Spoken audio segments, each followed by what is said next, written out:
Hi guys! Good afternoon! This is last Sunday but ngayon ko lang ibo-voice over kasi sa dami ng trabaho, busy po ang person kaya hindi po ako makapag-voice over.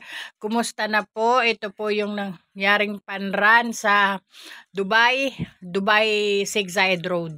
Ito po yun. Kami po ay naki-join. Ayan. At nakita na po lahat ng view ng Zigzag Road. At lahat po ng mga magandang building at matataas na building. Kinuhaan na po namin.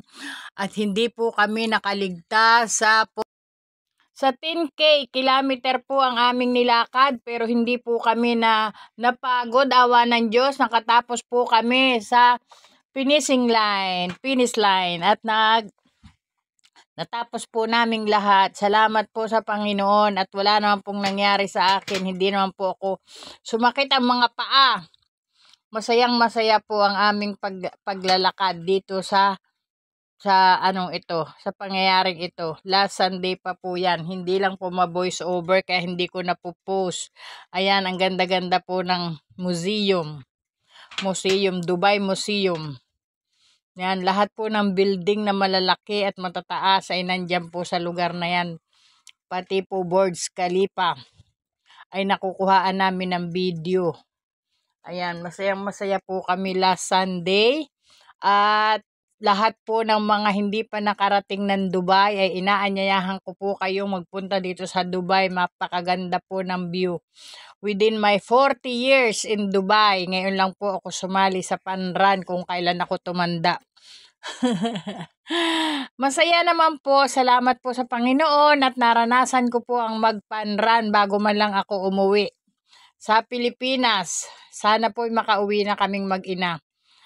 God bless you guys and sana po ay marami pang mga panran ang dumaan at maranasan din po ninyo ito sa loob ng itong panran na ito. Most of that ay Pilipino.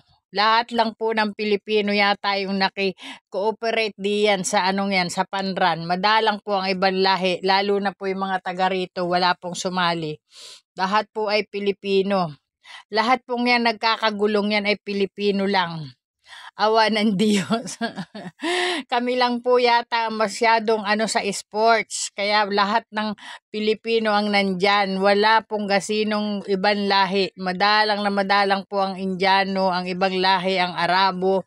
Especially the local people here in Dubai. Wala pong sumali. Wala ka pong makikitang dito sa mga ito na taga rito. Filipino, Sri Lanka, Indian, at some of the African. Kami lang po yata yung sumali na mga lahat expert. Expert po ang mga sumali sa panran.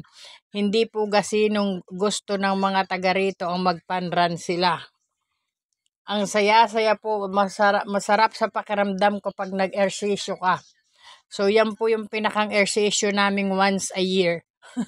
Once a year lang po ang panran kaya once a year lang po kami nag-exercise. Diyan po ang pinakamagandang exercise na nakita ko. At napakaganda really, napakaganda po ng Zigzag Road. Napakaganda ng building.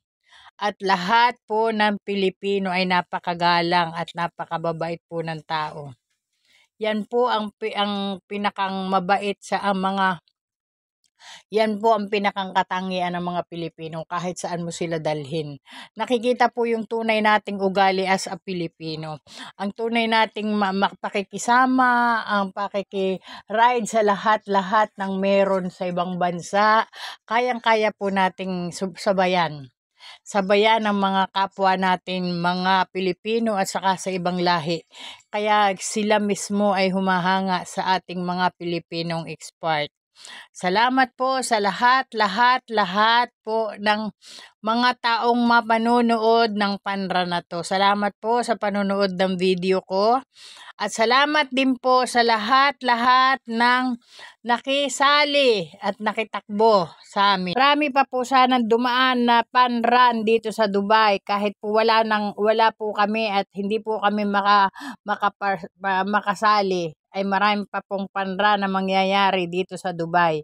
Free t-shirt po yan, kaya kami naka-t-shirt ng orange sa aming pagtakbo.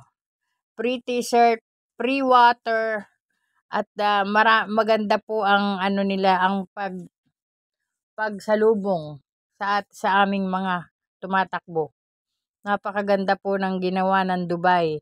Ito po ang isa sa pinakamagandang ng Dubai, ginawa ng Dubai sa mga expert, na talagang kami lahat po ng tumakboy parang special para sa kanila. Nandiyan po ang mga ambulance, ang pulis, lahat po ng secure. Secure na secure ka po. Security guard, lahat po. Tingnan nyo naman ang mga security, ang mga pulis. Mga pulis po yan. Nandiyan po sila sa dadaanan namin. Ang ambulance, lahat po nandiyan na.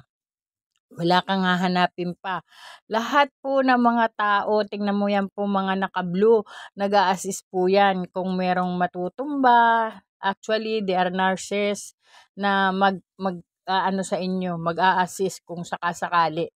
Kung merong mapapagod, kasi sa 10,000 kilometer, may mapapagod, may matutumba, may sasakit ang paa. Pero wala po kayong ipag-aalala dahil yan, lahat ng yan ay meron po silang pangangalaga. Maganda po ang pangangalaga nila sa lahat ng nakisali sa Ginabayan kami ng Panginoon sa aming paglakad ng napakalayo at hindi kami anuman ang naramdaman hanggang kinabukasang magaan pa po ang pakiramdam ko kahit nung kinabukasan na. Awa ng Diyos. Diyos ko, salamat po ng maraming marami. At alam niyo po ba na sa paglalakad kong yan, akala ko kung anong mangyayari sa akin dahil syempre mahina na yung mga tuhod ko. Pero Diyos ko, ginabayan ako ng Panginoon. Wala naman pong nangyari, awa ng Diyos. Diyos ko, salamat po ng maraming marami sa Diyos. Hindi ko po akalain na kakayanin ko yung 10,000 10,000 na lakad. Kilometer, 10,000 kilometer na lakad. Hindi ko nga po akalain. Napakaganda po ng pakiramdam ko. Sabi nga po ng mga kasama ko, wow, ang tatag mo, nanay. Sa loob ko lang pinatatag ako ng Panginoon. Talagang wala po akong naramdaman. Kinabukasan po, medyo masakit yung mga muscles ko sa binti. Kinabukasan, ininuman ko na lang ng pain reliever na Panadol at ayos naman po. Wala po akong naramdamang ano paman. So, yun lang po ang magandang balita na ibabalita ko sa inyo dito po sa naganap na panran sa UAE. Sa lahat po ng nanonood, ng mga taga-ibang bansa, mamasyal po kayo dito sa Dubai. Ang ganda po dito sa Dubai. Kaya kung kayo po ay nag-i-interest na pumunta dito, napakasaya po dito pag ganitong December, January.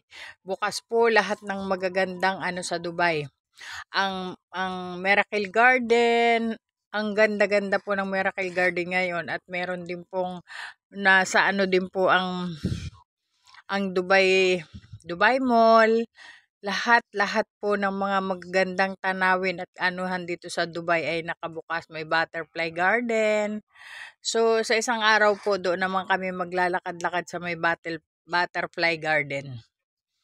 Para makita nyo naman po ang view ng butterfly garden at ang Miracle Garden. Hello Pilipinas. Lahat po ng mga Pilipino, ayan po ang Burj Khalifa. Dito po kami sa tapat ng Burj Khalifa, naglalakad-lakad at nagtatakbuhan ang mga tao. Ang ganda-ganda po ng panahon, nakasarado po ang lahat ng zigzag road. Wala pong dadaang sasakyan kasi nga po ang lahat ng tao ay nasa kalsada. Grabing saya-saya po namin. Ang saya-saya po namin. Tingnan nyo naman po ang anak ko. Akay na ako kasi hirap nang ihakbang ang aking mga tuhod, pero nakatatag pa rin. Matatag pa rin po ako. Matatag na matatag. Malapit na po kami dyan sa finishing line. At ang finish line po namin, may mga natakbo po yung mga puti. Yung mga puti po, babae at lalaki, natakbo sila. Pero more of the naglalakad lang. Hindi po sila tumatakbo. Kami nga po lakad-lakad lang ng mga ilang minuto kaming naglalakad. Ilang oras from 5:30 in the morning nang mag-umpisa, 5:30 hanggang 8:30 in the morning. Tapos pagkatapos ng 8:30 nakarating namin sa finishing line. Tapos bumalik po kami. Pagbalik po namin, the same way kami bumalik, same way. Bumalik po kami papunta sa parking. Kasi po naiwan ng kaibigan namin ang sasakyan niya doon po sa start. Tapos pagbating namin ng finishing line, bumalik po kami. Bumalik po kami the same way, bumalik po kami. Oh, ayan. Napakasarap mang pakiramdam ko. Easy for more. God bless. Bye-bye. God bless. Follow for more. Mga ka-reels, follow for more and subscribe our YouTube channel.